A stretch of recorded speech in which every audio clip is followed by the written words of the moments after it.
നമസ്കാരം. പ്രതാസു ടി വിയിലേക്ക് എല്ലാ കൂട്ടുകാർക്കും സ്വാഗതം. ഇന്ന് നമ്മൾ തയ്യാറാക്കാൻ പോകുന്നത് നാടൻ പയർ കപ്പങ്ങയും കൂടിയിട്ടുള്ള ഒരു തോരനാണ്. അപ്പോൾ ഇതെങ്ങനെ തയ്യാറാക്കണമെന്ന് നമുക്കൊന്ന് കണ്ടു നോക്കാം. അതിനായിട്ട് ചൂടായ ചട്ടിയിലേക്ക് 1.5 ടേബിൾ സ്പൂൺ വെളിച്ചെണ്ണ ഒഴിച്ചു കൊടുക്കാം. 1/2 ടീസ്പൂൺ കടുക്, 2 വറ്റൽമുളക്, ഒരു ചെറിയ സവാള പൊടിയായി അരിഞ്ഞത്, ഇത് നമുക്കൊന്ന് വാട്ടിയെടുക്കാം.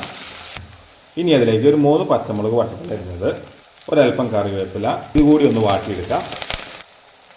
ഇനി അതിലേക്ക് 1/4 ടീസ്പൂൺ മഞ്ഞൾപ്പൊടി, മഞ്ഞൾപ്പൊടിയുടെ പച്ചമണം മാറുന്ന വരെ ഒന്ന് ഇളക്കി കൊടുക്കാം. 1/2 കപ്പ് തേങ്ങ ചിരകിയത്. ഇനി അതിലേക്ക് 500 ഗ്രാം കപ്പങ്ങ, അതായത് ഓമക്കായ എന്ന് പറയും, പപ്പായ എന്നൊക്കെ പറയും കേട്ടോ, അത് ഇതുപോലെ ചെറിയ കഷ്ണങ്ങളാക്കി അരിഞ്ഞത്. 250 ഗ്രാം നാടൻ പയർ, നമ്മുടെ വീട്ടിൽ തന്നെ ഉണ്ടായതാണ് കേട്ടോ. ആവശ്യത്തിന് കല്ലുപ്പ്.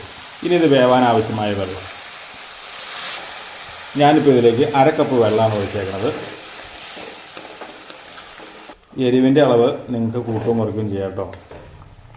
പിന്നെ നിങ്ങൾ നോൺ സ്റ്റിക്കിൻ്റെ പാത്രത്തിലേക്കാണ് പാചകം ചെയ്യണമെങ്കിൽ ഇത്രയും വെള്ളം ഒഴിക്കേണ്ട കേട്ടോ. ഇനി ഇത് അടച്ച് വെച്ച് ചെറു തീയിൽ നല്ലതുപോലെ ഒന്ന് വേവിച്ചെടുക്കാം. ഇടയ്ക്കിതായി ഇതുപോലെ 1-2 വട്ടം ഒന്ന് ഇളക്കി ഇട്ട് കൊടുക്കണേ. വീണ്ടും അടച്ച് വെച്ച് തന്നെ വേവിക്കാം. അപ്പോൾ സ്വാദിഷ്ടമായ നമ്മുടെ തോരൻ തയ്യാറായിട്ടുണ്ട്. കണ്ടോ, നന്നായിട്ട് വെള്ളമൊക്കെ വറ്റി നല്ലതുപോലെ വെന്ത് വന്നിട്ടുണ്ട്.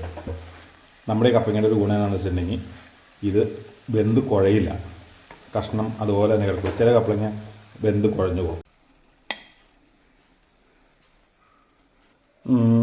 അടിപൊളി, സൂപ്പർ, എന്താ രുചി!